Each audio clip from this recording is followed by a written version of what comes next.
નમસ્કાર, આપ સર્વેનો ધાર્મિક વર્લ્ડમાં હાર્દિક સ્વાગત છે। મિત્રો, અષાઢ અને શ્રાવણ મહિનો જેની આપણે દરેક હિન્દુ આતુરતાથી રાહ જોતા હોઈએ છીએ, તે ધાર્મિક તહેવારો અને વ્રતોનો મહિનો। આ સમયમાં આપણે પ્રકૃતિની સુંદરતા વચ્ચે મન ભરીને તહેવારો ઉત્સવો ઉજવતા હોઈએ છીએ। આપણી સનાતન હિન્દુ સંસ્કૃતિમાં દરેક ઋતુ મોસમને ધ્યાનમાં રાખીને વ્રત તથા તહેવારો ઉજવવામાં આવતા હોય છે। આપણે એમ પણ કહીએ તો ચાલે કે આપણા ઋષિ મુનિઓએ ઘણા વર્ષો પહેલાંથી જ ઋતુ અને મોસમને ધ્યાનમાં રાખીને આ વ્રતો અને તહેવાર ઉત્સવો કેવી રીતે ઉજવવા તે બાબતે ચિંતન કરીને આ વ્રત અને તહેવારો ઉજવવાની શરૂઆત કરી હશે, જે તેમની કેટલી બધી સારી દીર્ઘદ્રષ્ટિ હશે। દોસ્તો, આજે આપણે વાત કરવી છે કે અષાઢ મહિનામાં આવતા મોળાકત, ગૌરી અને જયા પાર્વતી વ્રત વિશે। જે વ્રતો આપણી બહેન દીકરીઓ ખૂબ જ શ્રદ્ધા ભાવથી કરતી હોય છે। દોસ્તો, જયા પાર્વતી વ્રત કે ગૌરી વ્રત અથવા તો નાની દીકરીઓ દ્વારા કરવામાં આવતા મોળાકત, ગોરા વ્રતમાં જવારાનો ઉપયોગ કરવામાં આવે છે। આ વ્રતમાં જવારાના પૂજનનો ખૂબ જ મહિમા માનવામાં આવેલ છે। મિત્રો, આ બાબતે ઘણા ઓછા લોકોને જાણકારી હશે કે આખરે શા માટે આ વ્રત દરમિયાન જવારાનું પૂજન કરવામાં આવે છે, તેની પાછળ શું માન્યતા રહેલ છે।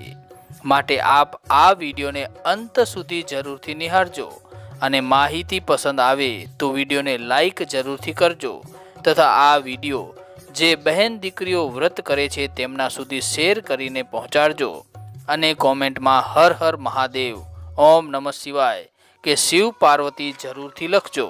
ગૌરી વ્રત અષાઢ સુદ 11ના દિવસે શરૂ થાય છે અને અષાઢ સુદ પૂનમના રોજ પૂર્ણ થાય છે।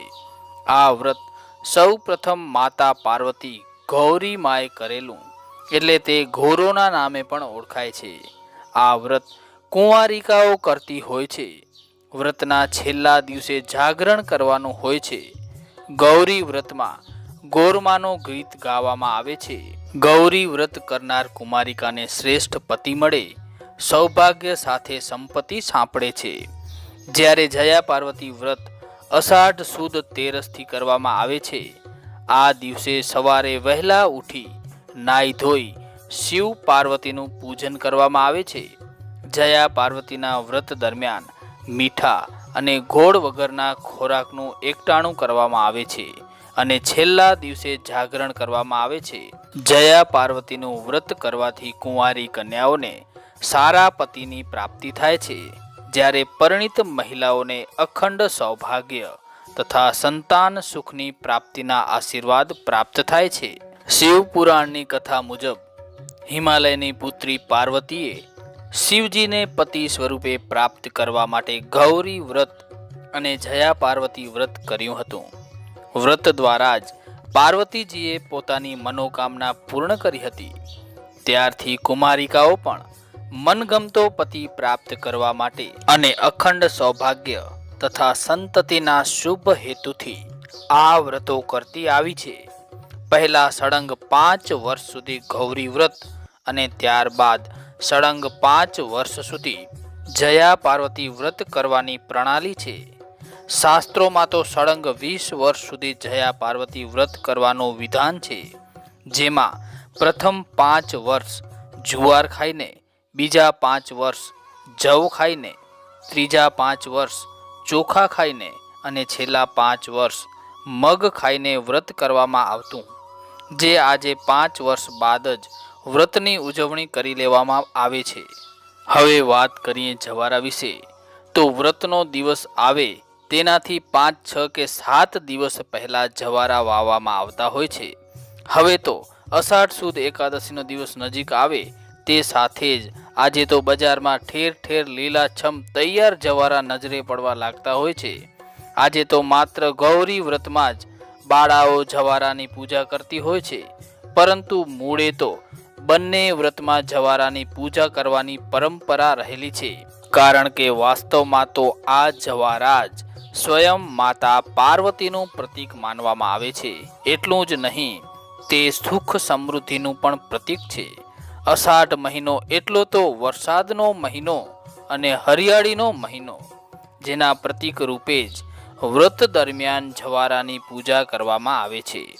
7 પ્રકારના ધાન્ય જેમ કે ઘઉં, જવ, તલ, મગ, ચોળા અને અક્ષત વાવીને જવારા ઉગાડવામાં આવે છે. દોસ્તો, નાગલા વિશે પણ વાત કરી લઈએ તો રૂની પૂળીને કંકુ વડે રંગી તેમાં ગાંઠો વાળીને નાગલા બનાવવામાં આવે છે. આ નાગલા એ શિવજીનું પ્રતીક માનવામાં આવે છે.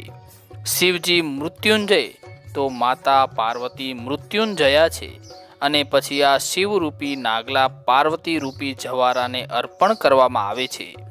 આ નાગલા અર્પણ કર્યા બાદ જવારાની પૂજાનો મહિમા છે, એટલે કે શિવ અને શક્તિ બંનેની સંયુક્ત પૂજા કરવાનું શાસ્ત્રોમાં વિધાન છે. પૂજા બાદ કન્યાઓ શિવ પાર્વતી પાસે મનગમતો ભરથાર માંગી અખંડ સૌભાગ્ય તથા સુસંતતિ પ્રાપ્ત થાય તે માટે શ્રદ્ધા અને નિષ્ઠાપૂર્વક પ્રાર્થના કરે છે. 5 દિવસના વ્રત દરમિયાન કુંવારિકાઓ મીઠા વગરનું મોડું ભોજન કરી એકટાણું કરે છે. માટે જ અમુક પ્રાંતમાં આ વ્રતને મોડા વ્રત કે પછી મોડાકત વ્રત કહેવામાં આવે છે. હવે વાત કરીએ જવારાના વિસર્જન વિશે. તો વ્રતના 5મા દિવસે જ જવારાનું જળાશયમાં વિસર્જન કરવાની પ્રણાલી છે. વ્રતના અંતિમ દિવસે કુમારિકાઓ રાત્રિ દરમિયાન જાગરણ કરી શિવ પાર્વતીની ઉપાસના કરે છે. જાગરણ પછીના 6ઠ્ઠા દિવસે પારણા કરી વ્રતની પૂર્ણાહુતિ કરે છે. સતત 5 વર્ષ સુધી આ વ્રત ક્રમાનુસાર કર્યા બાદ તેની ઉજવણી કરવામાં આવે છે. ગૌરી વ્રતમાં બાળાઓને, જ્યારે જયા પાર્વતી વ્રતમાં વ્રત કરનાર કન્યાઓ કે સૌભાગ્યવતી સ્ત્રીઓને જમાડી તેમને સૌભાગ્ય ચિહ્નોનું દાન કરવામાં આવે છે. ગૌરી વ્રતનું સાંસ્કૃતિક મહત્વ આધ્યાત્મિક મહત્વ કરતાં વધારે છે. ગુજરાતના લોકજીવનમાં ઘડાઈ ગયેલો આ તહેવાર તેનું સામાજિક રૂપથી આગવું મહત્વ ધરાવે છે. આ વ્રત નાની બાળકીઓ ઉત્સાહપૂર્વક કરતી હોય છે, જે 5, 7 કે 9 વર્ષ માટે કરતી હોય છે.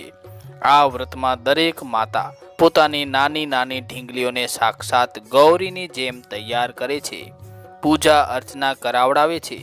5 દિવસ સંયમ રાખીને પોતે લીધેલું વ્રત ક્યારે તૂટવું ન જોઈએ તે શીખવે છે. આમ 5 દિવસનો તહેવાર દરેક ઘરોમાં દીકરીના અસ્તિત્વની ઉજવણી સમાન હોય છે. આ વ્રતમાં દીકરીઓમાં એક સ્ત્રી તરીકે જન્મ્યા હોવાના શુભ અહેસાસની સાથે સાથે એમનામાં તપ, સંયમ, શણગાર, ભક્તિ અને સમર્પણની ભાવના જગાડે છે. તે પોતાની નારી શક્તિનો અહેસાસ કરે છે. આ 5 દિવસના વ્રતમાં આપણી દીકરીમાં આપોઆપ સંસ્કારના સિંચન થતા જોવા મળે છે. મિત્રો, આશા રાખું છું કે આ માહિતી આપને જરૂરથી ગમી હશે. માટે વિડીયોને લાઈક જરૂરથી કરજો અને કોમેન્ટમાં હર હર મહાદેવ અવશ્ય લખજો. જય શ્રી કૃષ્ણ. હર હર મહાદેવ. હર